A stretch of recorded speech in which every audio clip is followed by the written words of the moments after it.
So Apple wiped the floor with the competition in 2020 when they swapped the Intel chips by developing their in-house M1 chip. Fast forward a year and now they've released an incremental upgrade with the M2 chip. I purchased the M2 Mac Mini base model to test the performance, having previously purchased a 2020 Intel-based MacBook Pro. Yeah, I know, I should have probably waited for the M1. This base model comes in at £649 in the UK, which is $599 in the States. It's noteworthy how much we have to pay more rather than less with a stronger currency, but that's Apple for you. We'll still buy it.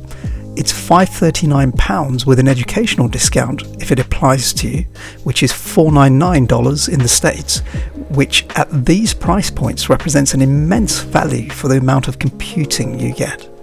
Now, there are tons of reviews on YouTube going into theoretical benchmarks. I'm not going to bore you with that. Instead, let's look at real-life scenarios which you may come across to decide if this is for you.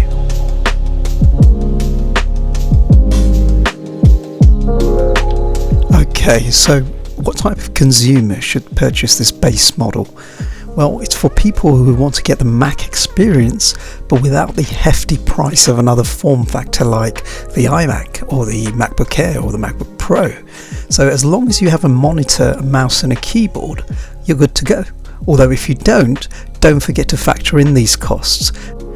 Depending on what you need your Mac Mini for, if it's for general tasks such as browsing the net, installing some apps, connecting to social media, reading the news perhaps, then do not spend any of your hard-earned money on an upgraded model. This is the model for you, and it will do the job just fine. However, if you're a gamer, you can still get away with this device, although be prepared to feel a bit of a bottleneck with the RAM limited at 8GB. And if you're a video or a content editor, again, it will still work, although the RAM is always on overtime around 60%, and anything above 80%, which you can get to, there will be a noticeable drop in performance and an increased waiting times. And if you're a software coder, depending on the severity of your coding on the RAM, you should probably look at an alternative spec.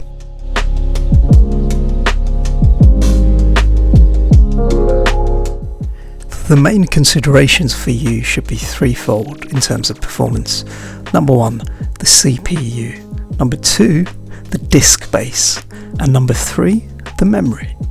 If we talk about the CPU, the M2 chip, this is the superstar of the show. Never have I ever noticed this above 25% in terms of temperature, never above 36-37 degrees Celsius. Perhaps once over 40. However, compare that with my 2020 MacBook Pro, and that used to jump up to 80-90 degrees Celsius and the fans would go crazy. Now, when we talk about disk space or the amount of storage, the base model comes with 256 gigabytes, which is very low, but don't be tempted to upgrade to the 512 gigabytes for another £200 or $200. It's a rip-off. Buy an external NVMe drive instead, and with an enclosure such as the one from Sabrent, links are down below by the way, you could have 1 terabyte for roughly around £70 or $70 to $100 rather than the £400 and dollars that Apple charge you. Now let's talk about RAM. Houston, do we have a problem? The RAM is soldered onto the motherboard, so it's highly unlikely you'll ever be able to upgrade that. My recommendation is, if you can, go for the 16 gigabyte upgrade.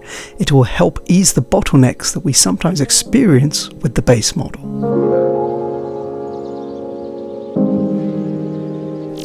So pound for pound, this is by far the best value computer on the market for this price range. There is no Windows desktop at this price point that can match this performance.